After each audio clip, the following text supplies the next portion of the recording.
Ya, nah ini dia Bu Ane yang kita tunggu-tunggu sudah bisa masuk juga. Iya, Ya, Pak Rudi. Suara selamat. saya cukup jelas, Pak? Sudah, suaranya Oke. cukup jelas Bu Ane. Saya bisa mendengar cukup baik. Oke, tanpa membuang waktu lagi, kita mulai saja ya. Selamat siang untuk Bapak Ibu yang sudah bersedia gabung di Zoom webinar ini. Assalamualaikum warahmatullahi wabarakatuh.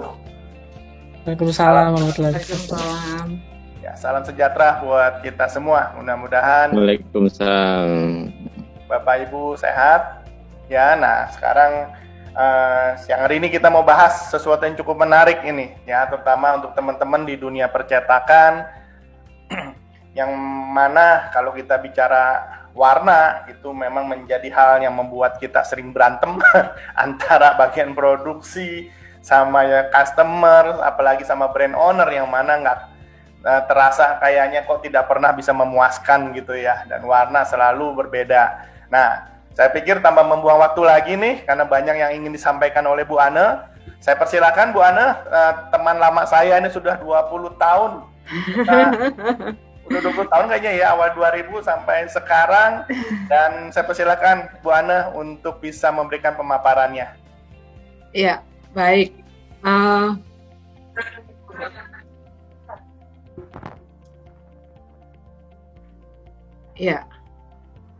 Ya, baik. Selamat siang, Bapak-bapak dan Ibu-ibu semuanya. Apa kabar?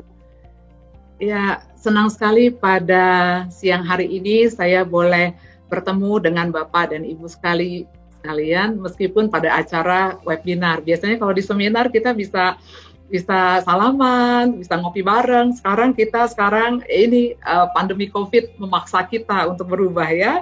Tapi anyway, kita akan mulai aja. Nanti kalau misalnya ada komen segala macam, ya silakan di-type di tempat ini aja. Baik, Bapak dan Ibu sekalian, sebelum saya masuk ke dalam presentasi hari ini, saya mau menyampaikan sedikit tentang link and match. Ini sebentar ya.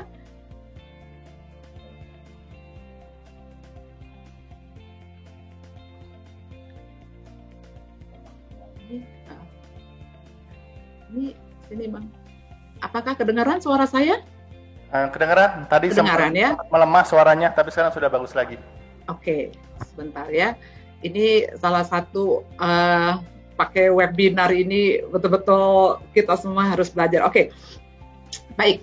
Sebelum saya masuk ke dalam presentasi hari ini, saya mau perkenalkan sedikit tentang link and match graphic ya. Awalnya Link and Match Graphic itu berdiri tahun 2003 dan kita fokus pada training dan konsultasi di bidang digital prepress dan color management. Jadi dulu kita sering melakukan solusi yang kami berikan adalah dalam bentuk training, in-house training di percetakan, packaging, workshop, seminar, bahkan juga kita menerbitkan buku-buku printing, color dan seterusnya. Kemudian tahun 2016, Link and Match Graphic itu berkembang menjadi printing supplier. Printing supplier, jadi kami memberikan solusi berupa mesin-mesin dan juga equipment ya untuk book production solution, untuk folding carton solution, untuk flexo dan label solution, kemudian juga ada corrugated solution, dan juga print quality control ya. Dan untuk khusus buat consumable kita punya online shop namanya tokografika.com. Jadi ini produk yang saat ini kami tawarkan. Baik, kita akan langsung masuk saja ke presentasi hari ini. Bicara soal color dan quality dalam industri printing dan packaging itu dari dulu, sekarang dan seterusnya itu nggak akan ada habis-habisnya.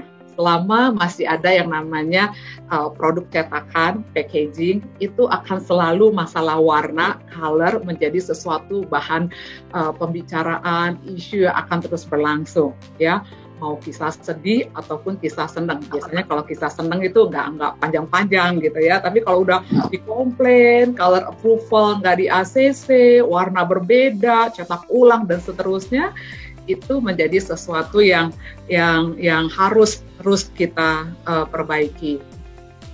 Ya, terus kemudian karena itu penting sekali dalam warna dan packaging, terutama dari sisi brand owner itu kan tentu kepingin atau tujuan akhirnya adalah produknya itu bisa dibeli ya oleh konsumer. Nah, ada yang bilang bahwa 5 detik pertama itu menentukan gitu ya. Jadi dari warnanya kelihatan orang beli apa enggak ya. Itu sebabnya dalam industri printing dan packaging, color itu menjadi sesuatu yang penting ya. Ini penting juga karena memang dia related gitu dengan ke brand owner, marketing, juga ke selling price gitu, terus juga ke confidence dari consumer. Jadi kalau lihat warna, ini asli apa palsu nggak ya? Kenapa warnanya beda-beda ya gitu ya? Kemudian juga reputation dari printing supplier gitu. Jadi wah udah deh kalau nyetak di tempat dia itu warna oke, cepat, on time dan seterusnya. Juga buat si operator gitu loh ya, kalau udah ketemu color dari print buyer itu tuntutannya harus delta E-nya di bawah 1 gitu. Wah, stres dia tuh nyetak gimana ya gitu ya. Dan inilah ya selalu menjadi isu yang terjadi dalam industri printing dan packaging. Nah, kalau kita lihat basically itu harapan brand owner, juga print buyer dan juga printer itu pada prinsipnya sih yang diharapkan itu adalah apa? We want to achieve accurate standardized print at an economic cost gitu ya. Kita kepingin punya hasil cetak atau warna yang akurat, konsisten, nah dan economic cost, bukan cuma asal jadi warnanya keren, bagus, tetapi dari sisi production apakah ini waktu produksi produk ini economic cost, kerjainnya make ready time-nya tuh cepat atau lama, dapetin color matching-nya cepat atau lama, waste cetaknya itu banyak apa sedikit. Nah ini sangat jadi satu tantangan, challenge banget. Nah dari sisi brand owner atau print buyer ini juga pengen economic cost-nya gimana tuh. Kalau desain packaging tuh, desainer packaging tuh pengen packagingnya keren, jadi dia bikin warnanya sampai 7 warna, 10 warna biar kinclong sana sini gitu, warna-warna spesial. Tetapi kan tentu cost-nya mahal, sehingga mereka juga perlu belajar tentang printing, komunikasi dengan pihak printing gimana ya dengan 3 warna tapi bagus gitu ya, gimana supaya cetakan ini bisa warnanya lebih sedikit tapi bagus. Nah ini perlu yang namanya komunikasi dan juga know-how dari sisi print buyer. Nah fakta di lapangannya apa sih yang terjadi saat ini gitu dari harapan mereka? Ya sampai sekarang masalah yang sering terjadi itu ya sebetulnya masih masalah yang lama gitu. Warna nggak konsisten kalau repeat order, warna nggak akurat, out of dari tolerance ya, biasanya percetakan packaging kasih standar minimum maksimum ke si print buyer, tapi kadang masih out of tolerance gitu, sehingga ulang lagi, warna nggak predictable, kita mau lihat proof, dikasih proof, tapi kok nggak sama juga dengan cetaknya, gimana gitu ya. Kemudian mau color matching di pihak produksi itu lama banget. Nyari warnanya, biasanya kadang kalau untuk cetakan tertentu kita harus on spot gitu ya, ada on spot langsung di on spot di cetakan. Jadi ini kita jadi excuse me ya, sorry ini karena lagi di kantor. Kemudian ada color matching tadi, cari warnanya susah apa enggak ya. Atau juga kendala yang sekarang adalah brand owner kesulitan mendapatkan warna hasil cetak dari percetakan A, B, C, dan D gitu ya. Nah, masalah yang sampai saat ini sering terjadi itu kenapa penyebabnya? Ini pertama itu ada uncalibrated workflow. Ya tentu ada banyak faktor variabelnya ya yang penyebabnya, tetapi saya mau sorotin 3 poin aja ya. Yang pertama itu uncalibrated workflow, yaitu di mana mesin dan peralatan dan tools itu tidak terkalibrasi dengan benar, ya itu uncalibrated workflow. Yang kedua itu adalah no systematic approach to control color. itu kita nggak punya pendekatan bagaimana QC color, ya. QC color dalam arti kalau misalnya sebelum approval dicetak banyak, itu gimana caranya supaya warna yang kita approve itu mempunyai satu sistem yang kita bisa tahu ini udah oke apa enggak. Jadi semua dilakukan masih manual, ya. Jadi kita hari ini oke, besok lagi dicetak kenapa nggak oke. Jadi ada ketika mulai repeat day by day itu ada hal-hal yang ulang lagi dan kita nggak punya pendekatannya gimana untuk continuous improvement. Lalu yang ketiga juga tidak ada proses kontrol, mulai dari semua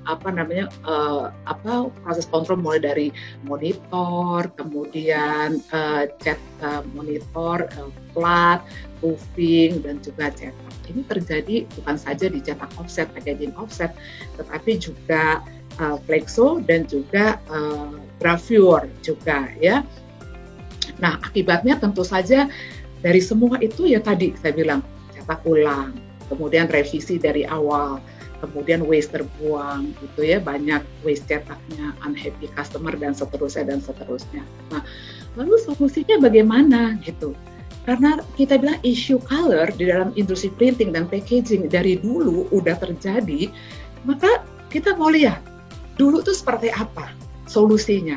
Karena apa yang terjadi dulu itu mewariskan dengan yang terjadi sekarang, gitu. Kita akan lihat aspeknya ada di sana. Jadi dulu, kalau saya bilang dulu itu mungkin saya bilangnya gini deh, era CTF zamannya film. Ya, itu Pak Rudi masih inget tuh ya. Saya waktu itu masih kerja di Heidelberg dan tahun 2000. Nah, di mana waktu zamannya komputer to film itu pre-press dan press terpisah. Pre-press dikerjakan oleh repro house, kemudian press dikerjakan oleh percetakan. Jadi zaman dulu kerja sendiri-sendiri.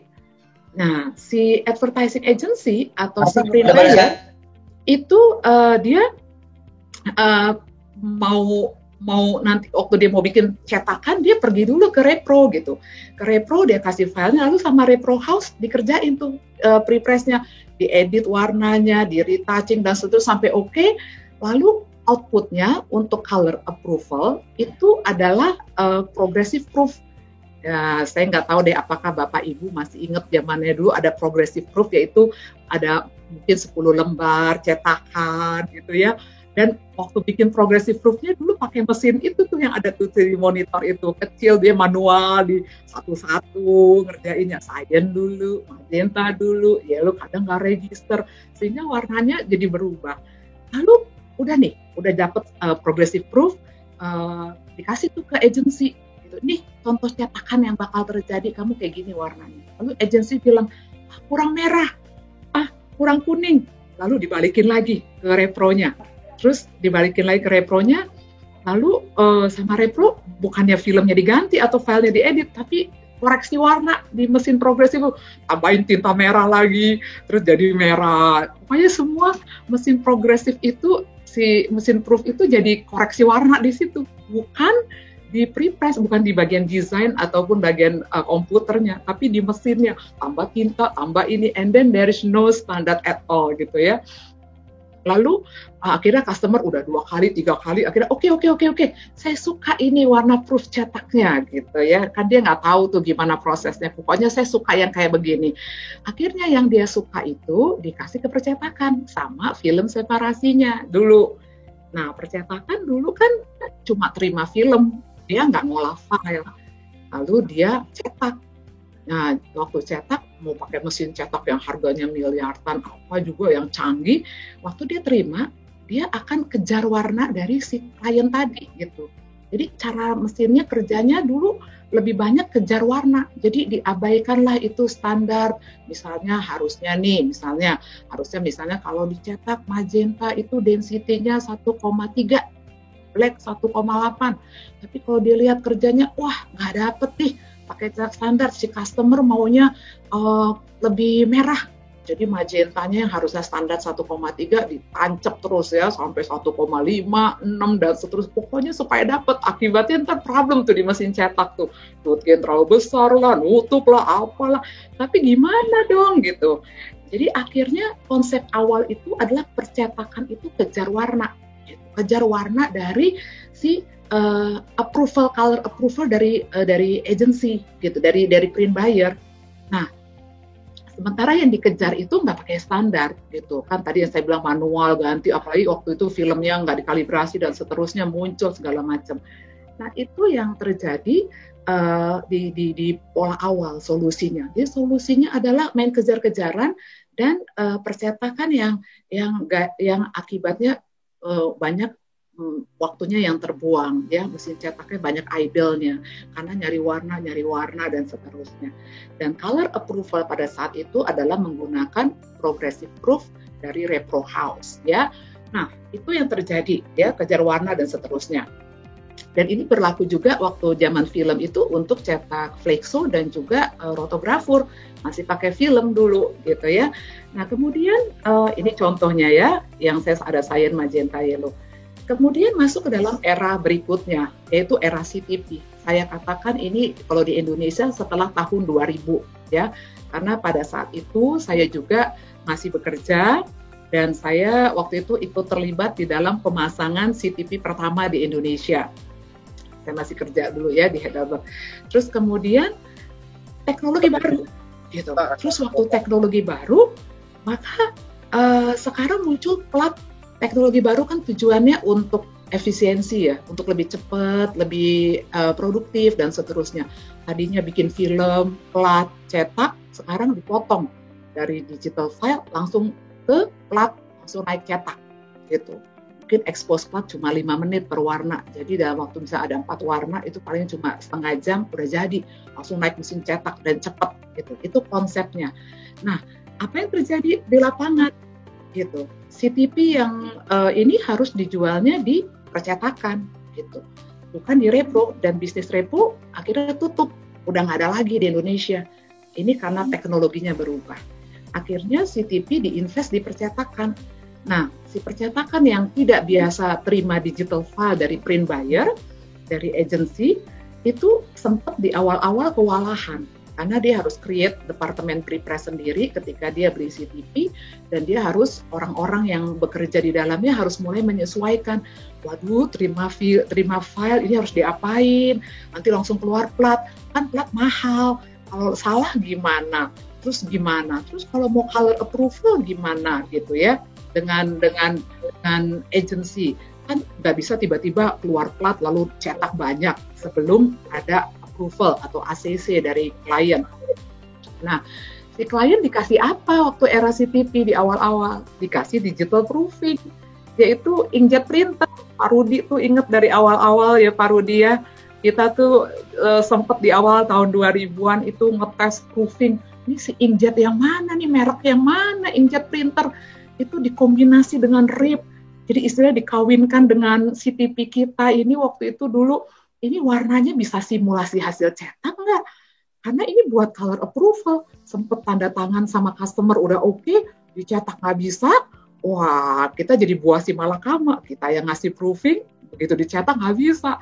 Wah ini sempat rame sekali, dan disitulah Bu Anne dulu saya awal-awalnya Link and Match kita banyak kasih pelatihan karena adanya perubahan teknologi itu memang harus dirubah dengan paradigma mindset gitu. Orang harus terbiasa dulu dengan proofing yang continuous tone. Kalau lihat gambarnya itu kan kalau inkjet itu kan nggak bisa ada rasternya gitu ya. Orang lihat pakai loop, biasanya orang cetak kan ngeliatin pakai loop gitu, dikeker ini 5%, 10%. Sekarang dikasih proofing, bingung gitu ya, ini gimana? Belum lagi proofing kan kertasnya pakai semi gloss ya, nggak sama dengan kertas paper, art paper.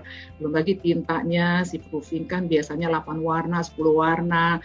Ya proofingnya kecakapan gitu ya, kualitasnya terlalu bagus, jadi kalau dicetak nggak bisa. Jadi itu kendala yang terjadi, sehingga perlu dilakukan suatu standarisasi, kalibrasi, ya mulai dari cetak, proofing dan seterusnya. Itu satu percetakan harus dilakukan namanya kalibrasi dan standarisasi supaya nanti mesin cetak dikalibrasi, proofing dikalibrasi, monitor, atau kemudian proses prepressnya juga, plat dan seterusnya, itu dilakukan satu standarisasi dengan tujuan bagaimana nanti si proofing yang buat color approval ke klien ini betul-betul bisa mensimulasi hasil cetak ya. Nanti biar si proofing yang kita kasih ke klien itu, proofing itu harus kita jelekin dikit gitu, dibikin agak-agak menurun supaya bisa dicetak begitu ya. Nah, nanti kita kasih klien tanda tangan, oke, kemudian baru nanti masuk ke cetak. Itu yang dilakukan dengan teknologi CTP, dan sampai saat ini teknologi CTP itu masih ada di Indonesia, masih menggunakan plat, baik itu di offset, kemudian atau di flexo, pakai polimer, kemudian di gravur, di silinder, komputer to silinder, komputer to polimer, komputer to plate, itu teknologinya masih seperti itu. Dan digital proofing sendiri juga masih menjadi satu acuan untuk color approval. Tapi untuk pekerjaan tertentu, untuk warna spot itu masih ada kendala, tantangan. Untuk spot color, Pantone itu proofing belum bisa sempurna 100% atau sangat mendekati dengan spot ya, Pantone color. Kalaupun ada itu option dan harganya lumayan murah gitu ya. Jadi itu kendalanya untuk di proofing. Jadi orang kadang on-site gitu ya, orang on-site datang ke percetakan. Kendalanya tahu nggak sekarang Pak Rudi? Ini kalau onsite itu kan ini COVID nih ya kan, gimana mau onsite? Nggak boleh gitu kan, kita nggak bisa datang onsite, terus tahu nggak gimana? Kadang akhirnya ini akal-akalan, ya udahlah pakai itu WA video ini, lu liatin ya gitu, coba gue liatin videonya pakai gitu ya, waduh, terus kelihatan nggak kelihatan? Iya kelihatan. Udah ukurin aja deh, ukurin itu delta E-nya berapa dengan target gue gitu. Oh ya, deltanya 2 misalnya. Ya udah tancap deh 2 gitu ya. Pokoknya 2 ya. Jalan gitu ya untuk approval. Jadi ini karena harus kreatif juga ya. Nanti kita mau lihat tuh solusinya gimana tuh kalau misalnya lagi online lagi pandemi begini. Dah, ini CTP sampai sekarang. Ya, ini. Kemudian, nah sekarang saya mau langsung ini, sebetulnya ini yang mau saya sharingkan kepada Bapak dan Ibu sekalian. Bu Ana boleh potong sebentar? Iya. Apabila teman-teman ada yang mau nanya, boleh langsung atau gimana Bu Ana? Baiknya gimana Pak Rudi? Ya boleh aja. Di akhir ya? Di akhir ya? Ya, di akhir ya, sebentar lagi ya, sampai saya dengerin solusinya dulu ya. Siap. Ya, biasanya kalau udah tahu solusi udah nggak nanya lagi. Ya, nanti bisa dituliskan melalui chat room. Iya, boleh pakai chat room. Kemudian juga di sini teman-teman yang ada di Virtual Expo ada lumayan 28 viewers, saya nggak tahu apakah bisa menuliskan pertanyaan nanti di stream chat. Tapi dicoba saja. Ya, silakan lanjutkan. Boleh ya. Jadi solusinya sekarang apa? Ini yang saya mau sharingkan pada saat ini gitu. Jadi sekarang ini kita punya satu challenge karena sekarang industri printing kita sudah masuk ke dalam international standard, kita sudah jadi global gitu loh. Jadi sudah dikeluarkan namanya ISO 12647 di industri printing. Nah, di Indonesia sendiri itu standar ISO itu sudah disosialisasikan dengan sangat amat baik dengan teman-teman kami dulu dari ATGMI, dari yang lain-lain semua. Bu Ana juga sempat so, wah ini kan ada dorongan gitu, ada satu perubahan, ada sesuatu yang lebih baik begitu ya, dibikinlah standar untuk pencapaian mutu. Nah, lalu waktu implementasinya gimana nih mau menerapkan standar? Di situ kan ada asosiasi, ada perlu printing dan perlu training, konsultasi dengan dari UGRA, FOGRA, G7 dan seterusnya supaya percetakan itu bisa menerapkan kepada standar itu. Nah, itu satu sekarang. Jadi kita perlu buat standarisasi yang conforms dengan ISO. Tentu pengertian ini juga bukan mutlak harus kertasnya internasional, wah standarnya enggak. Tapi kita mulai bekerja dengan namanya target. Kita bekerja yang namanya dengan aturan. kita bekerja dengan namanya lebih kepada measurement, nggak feeling-feelingan, nggak melulu pakai feeling ya, feeling tanggal tua, feeling tanggal muda gitu ya, ceknya pakai mata, mata lagi iris segala macam, itu kan sangat subjektif sekali. Jadi sekarang sudah mulai ada satu musim yang baru, itu muncul standar internasional dan ini sudah disosialisasikan di Indonesia gitu loh. Dan saya percaya banyak percetakan sudah menerapkan ini. Nah, ada satu kendala yang saat ini saya ingin sosialisasikan dari kami, yaitu apa?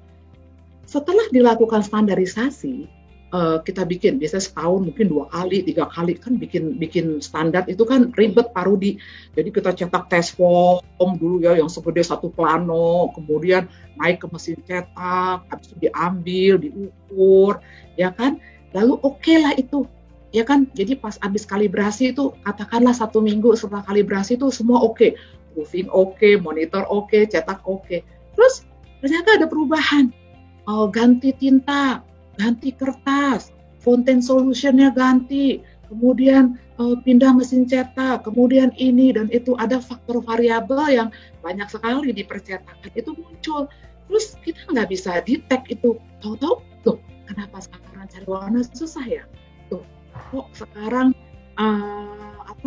warna beda-beda terus gitu, nggak konsisten dan seterusnya. Nah, kita nggak punya tools gitu, nggak ada tools untuk bisa check and recheck gitu. Waktu kita habis make ready time di mesin itu, sebelum cetak banyak, itu kita nggak punya tools untuk check and recheck bahwa ini udah oke apa belum gitu. Nah, itulah di situ kami memperkenalkan, ya mungkin ada juga yang udah pernah tahu ya, memperkenalkan yang namanya Print Quality Management System gitu, di mana di dalamnya ada selain kalibrasi dan standar, itu ada namanya systematic approach untuk QC-nya. Jadi nanti ada software, ada tools yang bisa membantu untuk cek warna sebelum naik cetak secara measurement, bukan pakai feeling lagi. Ya, jadi PQMS ini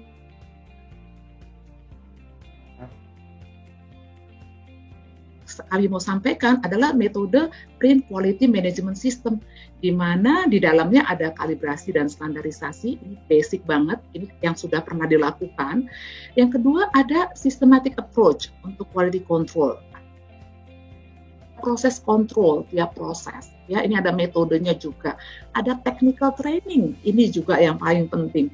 Karena perubahan itu harus dilakukan, tapi basic knowledge harus dimilikin. Kalau enggak, ya tebak-tebak buah manggis lagi gitu loh. Padahal itu saling berkaitan. Nah, jadi ini kita bekerja dengan satu target.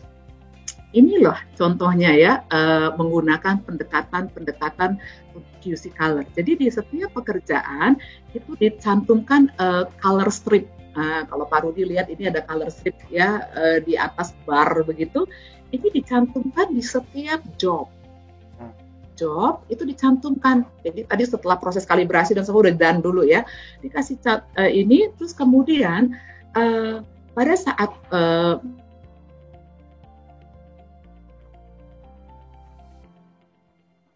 mau cek ini udah oke apa enggak. Ya. Maaf, nah tadi sempat terputus berapa kali.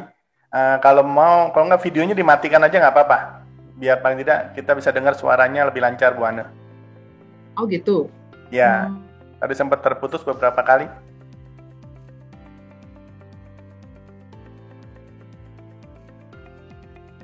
Ini sudah sekarang bagus ya, tapi oke itu kadang-kadang terputus sih. Oh gitu, kadang-kadang terputus ya. Ini saya harus pindah kali ke tempat yang ini ya. Oke. Ini videonya saya matikan? Ya, nggak apa-apa kalau membuat supaya suaranya lebih lancar aja sih. Oke. Jadi saya matikan videonya ya? Ya. Oke. Ya, kelihatan fotonya yang lama ya. Oke. Jadi, apa tuh namanya? Yang sekarang, ini QC color yang kami mau sampaikan di sini adalah adanya color strip untuk di tiap job, untuk kemudian membantu untuk QC color-nya. Jadi nanti setiap job itu dikasih di-scan ya, di-scan pakai alat ukur spektrodensito yang kita punya merek apa saja, itu di-scan, kemudian di scan akan muncul reportnya, ya. Next berikutnya, ya, akan muncul yang namanya report seperti ini, ya, report yang akan menyampaikan informasi ini tintanya seperti apa, ini kemudian dot gain-nya, ini gray balance-nya gitu ya. Jadi ada informasi yang disampaikan ketika kita melihat atau sebelum kita approve dengan cetakan untuk dicetak dalam jumlah banyak. Ya, ini manfaatnya report system ini adalah untuk memverifikasi warna hasil cetak itu pas atau fail terhadap target standar yang sudah kita bikin ya. Jadi target itu bisa juga target internal perusahaan gitu ya. Jadi nggak mesti itu. Jadi target apa aja lah terserah, mau target perusahaan, internasional. Pokoknya ada target yang kita sepakati. Kemudian pas actual kita cetak, kita bisa membandingkan antara target dengan kita tuh seberapa dekat, seberapa jauh. Itulah yang kita bilang skor. Ada skornya. Apakah itu 80, 70, 90, itu menunjukkan performance bagaimana kita mencetak pekerjaan itu, every job. Sehingga itu membuat kita, hey gitu loh, kita lebih menjadi satu challenge, kita harus bikin gitu ya. Nah kedua, ini tools ini, si chart ini, si report ini, itu juga bisa akan digunakan di, chart ini bisa digunakan nanti buat online approval, ya, color online approval. Kemudian chart ini juga selain di internal, untuk internal correction, internal evaluation, itu bisa juga untuk customer. Yang tadi saya sampaikan di awal, cepat atau lambat, nanti brand owner atau print buyer akan datang ke percetakan dan mereka akan meminta QC color yang konform dengan ISO 12647. Itu. Sehingga report inilah kita berikan kepada mereka. Jadi ada satu report system dari sistem produksi yang sedang kita kerjakan. Jadi report ini, rapot ya, bagaimana kita mengerjakan si pekerjaan ini, itu akan kelihatan. Dan dari sisi percetakan, ini bisa untuk evaluasi problemnya apa. Misalnya kita sudah cetak ya, disinilah perlunya nanti technical training untuk kita memahami, oh ini yang harus diatur ininya nih, oh ini problemnya dari sini, oh ini problemnya dari karena tintanya, karena kertasnya, karena kontennya, karena apa ya segala macam. Inilah perlu trainingnya ini. Bagaimana kita membaca secara technical ini, hal technical tapi dengan mudah ya, ada gambar, ada chartnya, sehingga kita bisa evaluasi. Selanjutnya ini yang sehingga buat percetakan ini akan sangat membantu untuk kita bisa evaluasi ataupun mau melakukan koreksi seperti apa. Nah kemudian juga untuk warna spot color ada, untuk yang namanya inky control juga ada, ya. Kemudian proofnya sendiri juga ada, ya. Ini kebetulan kami dari Melo Color. Ini contoh-contoh aplikasi software dari Melo Color, Pak Rudi ya. Jadi untuk print quality management system ini ada solusinya. Tadi salah satunya itu adalah berupa report ya, itu saya singkat aja. Kemudian juga buat brand solution bukan hanya untuk produksi, tapi untuk brand owner dan brand buyer juga ada. Mereka bisa memiliki yang namanya Melo Cloud gitu ya. Melo Cloud itu adalah untuk exchange print run report tadi, bisa tukar-tukeran, dan ini NE gitu ya. Jadi langsung disubmit ke sana, jadi bisa ada di, mau customer kita ada di luar kota, luar negeri,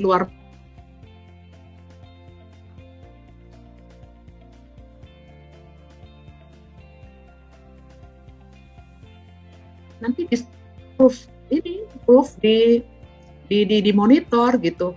Di monitor itu bisa disimulasi. Kita buka file PDF kita, bisa disimulasi ini seperti apa warnanya terhadap standar ya.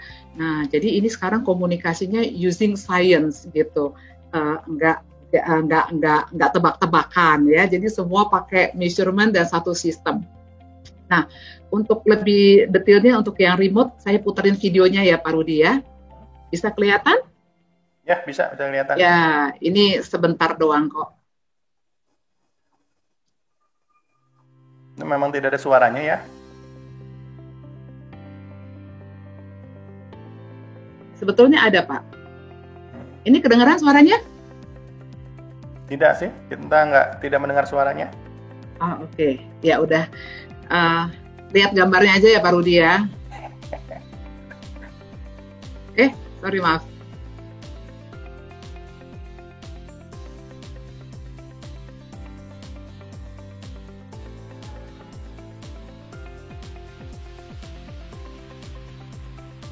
Pak Rudi, suaranya kirim by WA aja, Pak Rudi. Ya, makanya suaranya putus-putus.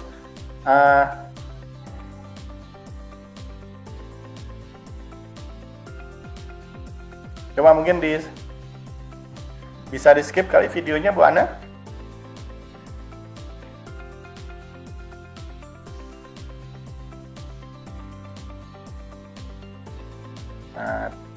Ya. Bisa kelihatan suaranya? Halo? Ya, tadi sempat terputus, gambarnya juga stop tadi barusan Bu Ana. Oh.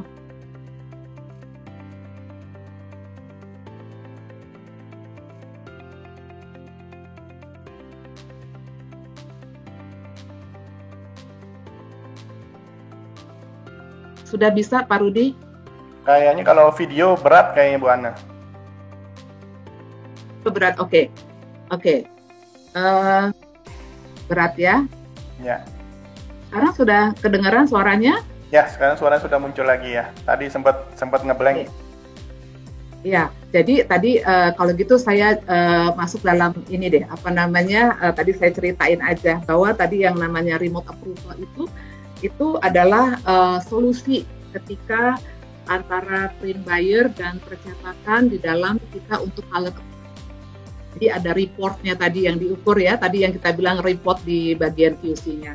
Nah itu yang bisa digunakan ya di baik print buyer maupun dengan percetakannya, dan juga tadi ada paket dari Melo Family sendiri.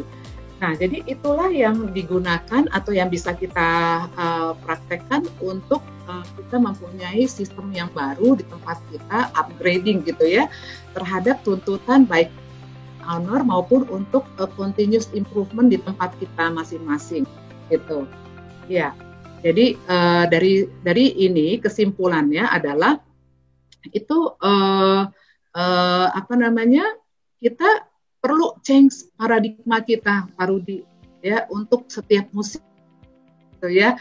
Dulu musimnya film gitu ya, musimnya plat, sekarang musimnya ada standar industri yang baru ya kita ikut ya. Jadi setiap musim mari kita tadi kerjasama baik print buyer dan juga percetakan, kita be ready dengan itu, kita coba lihat ya, dan juga itu bisa kita terapkan di tempat kita ya. Ketika paradigma sudah berubah, kita sepakat dengan satu target, kita bicara dengan satu standar yang disepakati antara percetakan dan si print buyer, maka itu akan jauh lebih mudah ya. Tentu saja dengan PQMS ini print quality yang secara terpadu ini itu kita bisa menerapkannya dengan baik di tempat kita masing-masing. Kira-kira begitu Pak Rudi? Ya, yang bisa saya sampaikan. Dan mungkin satu lagi Pak Rudi, mau saya sampaikan bahwa kita bicara warna itu tadi pakai yang Melo tadi, quality control warna. Tapi ada satu juga Pak, ini penting sekali bahwa dalam industri packaging bukan cuma warna, tetapi juga elemennya Pak. Bukan warnanya konsisten, elemennya. Ini cetakan ini, packaging ini, apalagi yang fontnya kecil-kecil, yang ada pakai bahasa India, bahasa Thailand, yang font itu nggak boleh, titik komanya nggak boleh hilang Pak, gitu. Penting banget. Jadi fontnya nggak boleh berubah, titik komanya nggak boleh berubah, nggak ada hilang. Nah itu untuk di QC, selain warna kita juga punya solusi untuk yang inspection system ini Pak, buat ngecek dari film, dari file sampai dengan cetakannya ya. untuk IC profiler, kami juga memberikan solusi ini gitu. Jadi semua cetakan bisa diinspeksi, itu error free. Jadi kita kalau kasih ke customer itu nggak di reject, nggak dikomplain dan seterusnya. Nah itu pentingnya QC di dalam tools QC di dalam kita memaintain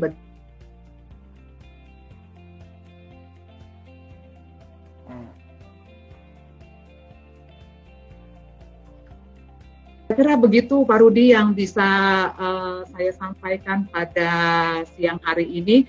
Jadi silakan kalau ada pertanyaan Pak Rudi. Ya, nah terima kasih banget. Jadi memang kalau ketemu Bu Ana nih seperti nostalgia. Kita kan progressive proof, jadi zaman susahnya kita zaman dulu ya. Yang mana sekarang sudah banyak beralih ke digital. Ya. Betul. Nah, boleh ditutup dulu aja Bu Ana ininya, slide-nya mungkin biar lebih saya stop. Iya, oke. Nah, ini lebih ringan. Jadi saya tinggal spotlight Bu Ana nih. Iya. Iya, aduh gede banget ya. Bu Ana oke. Networknya lagi low di sana.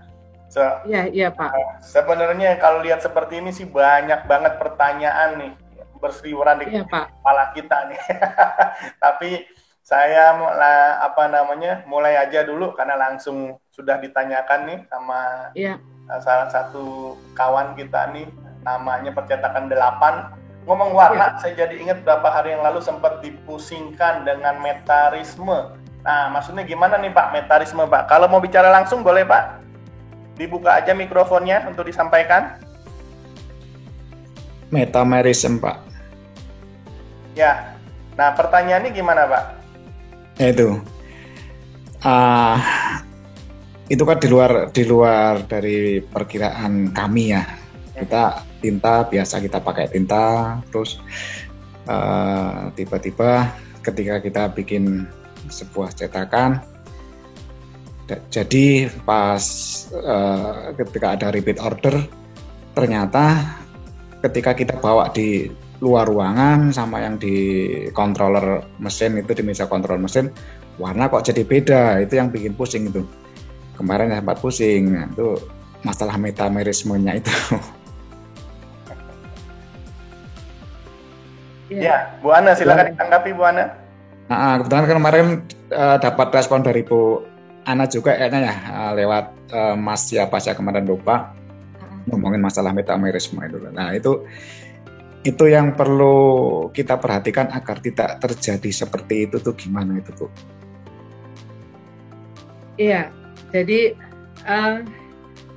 barangnya sama, tetapi di bawah sumber mata cahaya yang berbeda itu kelihatannya beda. Jadi ini kita bilang kasus-kasus ya Pak ya, case per case gitu. Dan itu adalah sesuatu yang sering terjadi. Ya, sehingga artinya apa? Karena kan tiap cetakan itu dia pakai tinta jenis apa, kemudian juga ada efek apa, itu beda-beda. Dan efek metarisme itu adalah dari satu sumber cahaya yang misalnya kita bilang pakai D5000 ya, standar viewing board di mesin cetak maupun di bagian kita QC control kita. Atau juga kadang kalau customer itu dia pakai cahaya dia sendiri, kemudian juga ada dari matahari.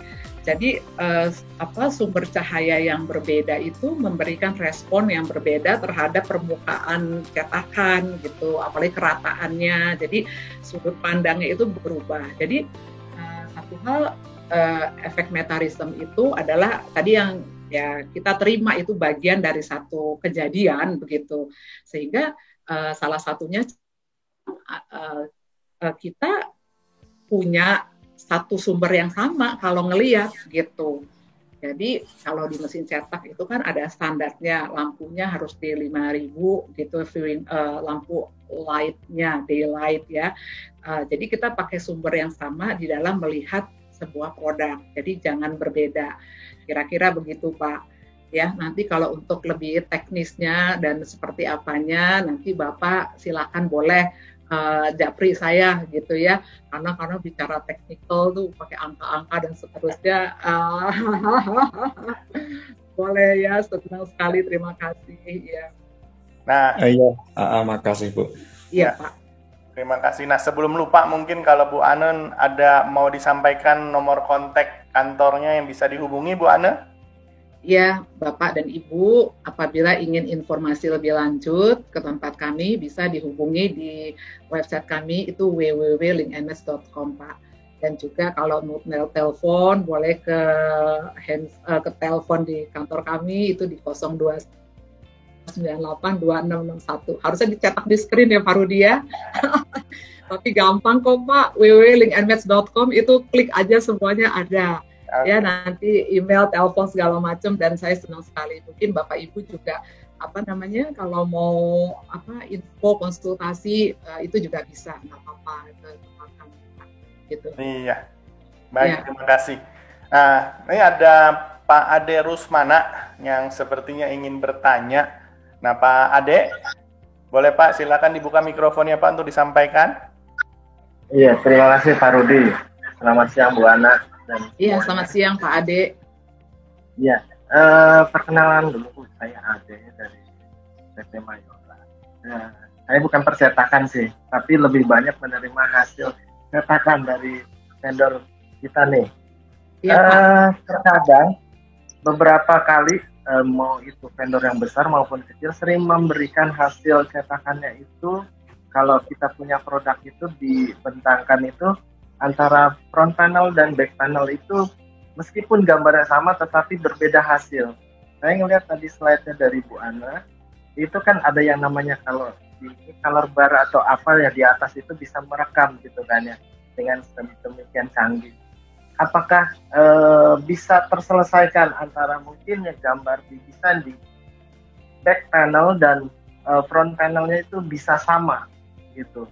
Bisa menyelesaikan masalah itu nggak Bu? Soalnya terkadang saya mendapat informasi bahwa itu sudah tidak bisa diapa-apakan gitu kan. Jadi kita harus terima hasil dengan berbeda meskipun itu gambar yang sama. Dan cukup signifikan kalau dilihat hasil-hasilnya gitu Bu. Terima kasih. Iya, mungkin Pak Ade bisa kasih info lebih detail istilah back panel sama front panel gitu Pak? Misalkan kalau kita punya produk Bu, jadi kalau kita dibentangkan di layout itu terbuka itu kan gambar antara di bagian belakang dan bagian depan itu terkadang itu punya desain yang sama. Misalkan gelas dan gelas depan sama gelas belakang gitu ya. Yeah. Itu desain sih tetap sama. Mungkin cuma di copy kalau saat pembuatan desainnya. Tetapi pas saat cetak itu di belakang itu terdapat gelasnya itu berbeda warna, mungkin arahnya kemerahan atau iya ngerti. Cetak depan sama cetak belakang ya, padahal gambarnya sama, tapi sama dan banyak saya mendapat informasi itu tidak bisa diapa-apakan atau masih, tapi kita sebagai yang mereview masih melihat bedanya jauh gitu kan. Iya. Itu Bu. Iya. Baik Pak Ade, terima kasih. Cetak,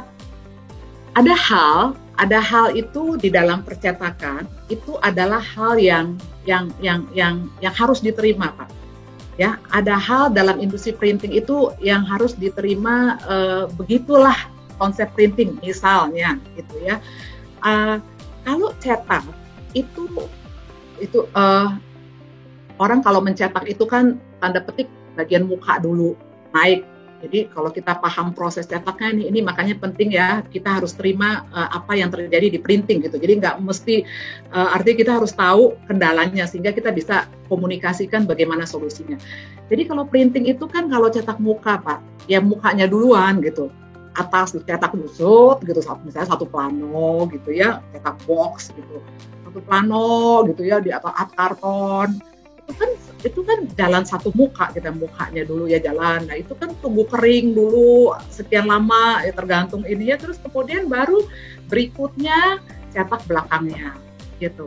Nah waktu mencetak itu bisa tadi gelas Bapak bilang di halaman depan itu sampingnya gelas itu mungkin cuma teks-teks doang, nggak ada nggak ada blok warna kuning atau warna merah misalnya. Jadi di halaman depan itu si gelas kan kalau nyetak itu kan ada berapa nggak cuma satu misalnya A4 tapi ada berapa item ya, step and repeat banyak begitu ya. Di atas itu sampingnya itu mungkin lagi ngomong gelas sama teks tapi backgroundnya merah misalnya. Di bagian belakangnya itu si gelasnya sama, tapi sisanya lagi backgroundnya warna hijau misalnya gitu. Waktu proses cetak itu sedikit banyak ada pengaruh ya Pak ya, ada pengaruh bagaimana kalau posisinya si gelas tadi di atas atau di daerah blok itu warna merah, itu sedikit banyak si gelas yang mungkin warna putih itu sensitif, dia kena ke warna bias, ke warna merahnya gitu. Jadi nggak bisa gelas sendiri, merah sendiri lalu lompat gitu, nggak ada efeknya kalau di satu kali lintasan itu ya dengan arah yang sama itu pasti sedikit banyak ada efeknya. Nah itu yang secara teorinya, artinya emang begitu ada penularan gitu ya. Kalau gelasnya warna putih, yang warna apalagi warna-warna sensitif itu warna putih, warna abu, itu begitu ada shifting sedikit warna merah, cyan, magenta itu langsung kelihatan Pak. Tapi kalau misalnya bukan gelas gitu ya, emang warnanya udah agak gelap, jadi ada perubahan itu nggak kelihatan. Tapi kalau dia warna-warna sensitif, itu di printing, itu karena proses printing itu ada penularan Pak. Jadi ini harus kita perhatikan case by case. Jadi kalau dikatakan nggak bisa sama persis, mungkin iya. Tapi seberapa jauhnya, apa bedanya banget itu yang diperhatikan. Ini kenapa bedanya karena apa gitu. Oh di sampingnya ada warna ini, oh di atasnya ada ngeblok nih, ngeblok merah gitu. Di atasnya ada ngeblok warna ini gitu. Sehingga itu menjadi sesuatu yang sesuatu hal yang terjadi. Jadi emang nggak bisa diapa-apain, tetapi tadi bisa diminimize, dilihat mana yang lebih penting, warna bloknya apa si gelasnya, sehingga harus ada yang dikorbankan, nggak bisa dua-duanya, mau bloknya tapi ininya. Nah itu biasanya dilakukan nanti pakai spot color Pak, supaya nggak ketular. Kalau dia gelas itu kan SIM YK, kalau SIM YK lalu ngebloknya SIM YK ya nular-nular gitu.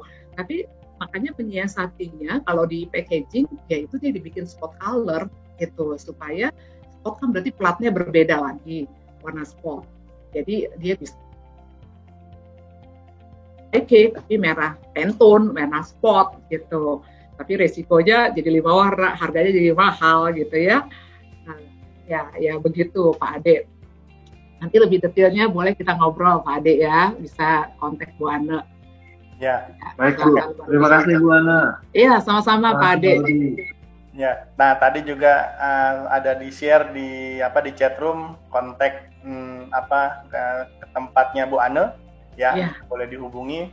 Nah, cuman tadi ada satu yang terlewat ini Pak Andi Rahman yang sudah lebih dulu sebenarnya mengacungkan diri. Nah, saya kasih kesempatan pertanyaan terakhir walaupun waktunya memang sudah harus habis, tapi minta tolong sama admin dikasih sedikit waktu perpanjangan. Pak Andi Rahman silakan Pak. Ada yang mau ditanyakan? Ya, terima kasih Pak Rudi atas kesempatannya. Sebelumnya Bu Ana, saya adik kelas Bu Ana sih. Oh gitu. Dari mana Pak? Persilakan mana Pak? NJ Bu. Sekarang. Oh oke. Oke, langsung ke pertanyaan ya, karena nanti perkenalan bisa via behind the scene lah. Saya punya 2 pertanyaan penting yang saya butuh sekali jawabannya. Pertama, sebagai brand owner, saya punya beberapa supplier. Nah, tiap supplier punya standar masing-masing yang mereka gunakan. Tadi Bu Ane sudah share harus memakai standar color yang sama. Katakan kiblatnya Fogra seperti itu gitu. Nah, katakan semua sudah memakai Fogra, tetapi alat ukurnya berbeda-beda. Katakan yang satu merek A, yang satu merek B. Nah, apakah dengan perbedaan merek tersebut hasil pengukurannya bisa sama? Sementara kita tidak bisa memaksakan, kita tidak bisa mewajibkan vendor kita untuk memakai alat yang sama gitu. Itu satu. Ya. Lalu yang kedua, kalau boleh tahu kan tadi ada kemasan, ada macam-macam ya, ada folding box, ada karton, ada flexible packaging. Apakah dengan standar katakan Fogra, toleransi warnanya bisa dikatakan mirip dengan nilai yang sama? Katakan contoh, nilai delta E-nya 1,5 itu dikatakan mirip untuk semua tipe kemasan, atau tiap kemasan memiliki delta E yang berbeda-beda untuk pengukuran. Itu aja sih Bu, terima kasih. Ya, Pak Andi, ini pertanyaannya berat banget. Ini pertanyaan di ruang konsultasi ini sama training ya Pak Rudi ya. Harus ada kelas khusus ya Bu. Iya, ini tarifnya beda ini gitu ya. Waduh. Kalah, bohong, bercanda.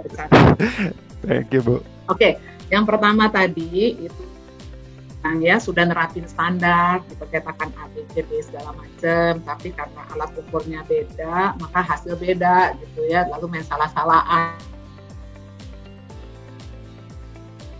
Ukur itu apa itu namanya, merek apa saja itu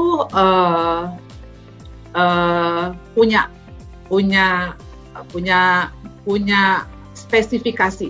Jadi maksudnya gini, merek A dan merek B itu ada settingan di internal alat ukurnya. Kita katakan spektrodensito misalnya ya. Di dalamnya itu ada keterangan. Jadi kalau kita mengukur, kalau Bapak lihat itu di statusnya, misalnya di Fogra, UGRA, atau proses kontrol specification itu ada keterangannya gitu. Ini menggunakan settingnya apa, status E, apa status T di dalamnya. Kemudian itu observernya pakai yang 2 derajat atau yang 10 derajat angle-nya. Viewer untuk observernya itu ada aturannya. Nah itulah yang harus di-setting, disamain gitu supaya pengukurannya itu betul gitu. Karena kan istilahnya status E, status P ini kiblatnya Eropa, Germany, Asia ya gitulah ya, settingan itu ada, sehingga kita perlu setting itu Pak. Yang disamakan adalah setting pada internal alat spektronya itu gitu. Jadi merek boleh beda tetapi itu sama dan itu bisa dites gitu. Ya kebetulan kan Bu Ana juga punya alat ukur gitu ya. Sehingga waktu di orang customer mau beli, Bu saya beli tapi saya sebelumnya udah punya merek A, merek B. Ya saya bilang kita setting aja, yang penting kita tes. Misalnya ambil 1 lembar, tes merek A ini delta E-nya sekian atau LAB-nya sekian, density ya tes aja gitu. Pabrik itu tentu harus mengeluarkan standar gitu. Perkara di lapangan jadi beda itu ya mungkin juga udah lama, nggak kalibrasi ulang, itu alat ukur macam dan segala macam. Itu Bu Ana punya cerita itu betul. Saya waktu itu lagi di luar kota kasih pelatihan. Terus customer lagi bilang, Bu ini kerjaannya warna birunya itu ini dari luar negeri buat diekspor. Wah, kerjaan kita terima job dari negara lain. Lalu ini karena dia warna birunya ini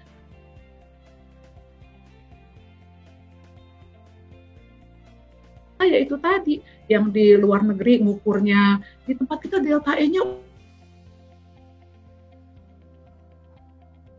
bilang 2,6 gitu, di reject gitu ya. Gimana nih gitu. Terus kita bilang ya sama yang di luar negeri sana itu settingannya pakai apa gitu. Akhirnya ditanya, oke, akhirnya di set. Pas di set ya udah kita ternyata sama measurement-nya gitu Pak. Jadi yang harus dicek seperti itu. Itu yang pertama Pak. Yang kedua, nilai delta E itu di tiap percetakan, flexo, offset segala macam gitu ya. Itu tentu namanya juga kita tadi Bapak udah sebut Fogra, UGRA, G7. Itu yang ngurusin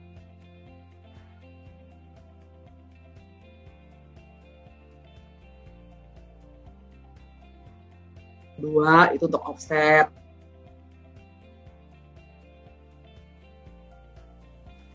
Suaranya keputus? Ya, tadi sempat keputus. Ya. Terus sekarang penyambung lagi. Ya. Aduh, ini kayaknya harus ini nih offline. Jadi apa tadi itu ya? Jadi lupa. Oh ya, itu punya standar sendiri-sendiri, Pak.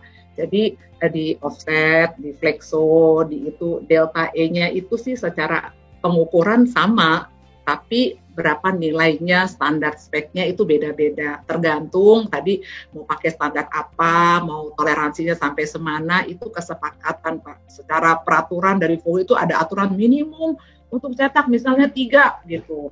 Tapi kesepakatan dengan customer ya kita bisa mau minum 3, mau minum berapa, itu tergantung case by case atau job by ini. Nah, untuk dibilang kesamaan itu tadi kita tuh sekarang punya pendekatan, Pak, dari Melo